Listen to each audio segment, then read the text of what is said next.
I would love for you to just share what is connection before content and what can mentoring partners do in that context, in the context of mentoring to create connection before content. Yeah, so I originally read this phrase from Peter Block, and I'd like to think I got this phrase and then packed a whole bunch of other practical ideas around it. And so a couple distinctions first. Connection before content is not like, if you need somebody to send you a document, it's not walking into their office and being like, hey, how was your weekend? How are the kids? Oh, by the way, can you send me the document? That is not connection before content. The idea is, can we take a moment to connect with each other, number one. Number two, connect to the purpose of why we're actually there. And number three, whatever that connection before content initiative or effort is, does it create the option or choice for authenticity and vulnerability?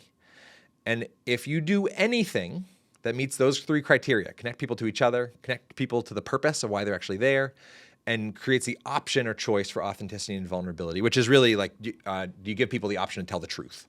If you do anything that meets those three criteria, in my book, it would fall into the category of connection before content. And the impact of that is immense. It creates lots of communication shortcuts. It tells people your perspective is actually valued here, and I'm not just going to ram my perspective or shove my perspective in your face, right? There's some really fun research that was done at Johns Hopkins that Priya Parker shared in her book, The Art of Gathering. And at Johns Hopkins, they wanted to reduce the amount of medical errors and deaths that were happening, particularly amongst surgical teams. And so you don't want gauze sewn up in your leg if you get a knee replacement. You want all the gauze to leave. And so they tried all these different interventions to figure out how do we reduce medical errors and deaths. And the number one intervention that worked best and reduced medical errors and deaths by 35% was everybody who was on the surgery that day stood in a circle and just said their name and their role and if they had any concerns for the surgery that day. That alone. So I would say that is connection before content that's maybe a little weak on the connecting to each other piece, but really well connected to the purpose and creates an open place for people to share something that's true for them. And so from the tech, that was a moment for the tech to speak up in front of the surgeon. And that is important to level that playing field, and connection before content tends to level that playing field really well. Yeah, so let's take that to the mentoring context, right? Yeah. Because sometimes when I mentioned connection before content to mentors and mentees, they're like, "Look, we only got an hour. We got goals we got goals to set. We got a lot to talk about. I don't got time for connection." What would you say to that, Chad? Phooey. Yeah, and I mean, try to help someone accomplish their goals without knowing them. So I was talking. I'm exploring doing some work with the Association for School Social Workers, and they're doing putting a lot of effort toward belonging right now. And so if you want a mentor or mentee to match and to last and to sustain past some forced structure, which maybe you don't want to do, but if you do want to do that, if you actually want to create a relationship that both parties want to show up, you have to create some belonging. And for me, belonging I would define by, it's when somebody's seen, heard, and understood and accepted for who they are and who they are not. If you don't connect before content in a mentoring relationship, people can't be seen, heard, understood, or accepted because you don't know who they are and who they are not. And so it's important to spend a little bit of time to connect with that human being before you jump into anything that's human doing related. And so goals, objectives, etc., would fall into that category. Now, that said, my wife, Kate, is a school nurse. Busy, got to do stuff, doesn't have a lot of time, but her regular med kids know that when they come down to the office, she has a deck of these We Connect cards, question cards on her desk, and her regular med kids know that they can pick a question to answer, and they can pick a question for her to answer.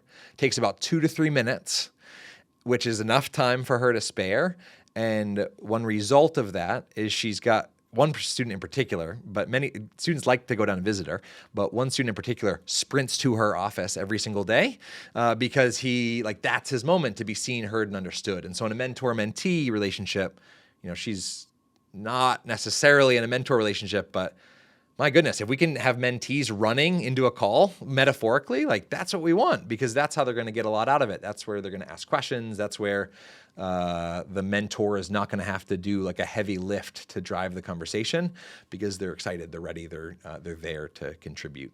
That tone is set. Yeah, I love that. I'm only mildly passionate about that. Yeah, I mean, I think it's that. And, just from my perspective, just to build on that, Chad, is also that if you're wanting to come up with to problem solve together, to co-create in the mentoring relationship, whatever the outcome is that works for the mentee, to really understand each other is going to help you come up with all sorts of hypotheticals to identify where potential roadblocks are. And without that connection, you miss that whole piece, and it becomes much more transactional. So much more transactional, and also it allows you, I've been thinking a lot about prompt engineering with the rise of AI, and how the prompts we prompt in artificial intelligence really matter, but they matter just as much, maybe even more, for human intelligence, because humans have feelings and emotions and whatnot. And so the ability for a mentor to ask a really pointed, relevant question that is the question that might make a difference for a mentee, it really helps to have some context about who the person is, right? If I let's do this. If I just held up a picture and said, "This is your mentee, Lisa. Ask them a question." Let's go for it. Yeah. Okay. What's it like to eat food that's suspended from trees that people are counting on? I love it. So now let me tell you that this is actually Michaela, and Michaela is a bear that lives up in Alaska and has been helping researchers to meet other bears. Michaela actually speaks English. She's able to talk to the researchers and tell them where to go to meet other bears. It's now ask this bear a question. Yeah, I mean, tell me about the impact, right? Right? Yeah, fantastic. A playful example, right? If you got 42 facts about a person and you know some context about who they are, your questions just get better. Inherently, they get better. They get more relevant. The people answering them care a bit more.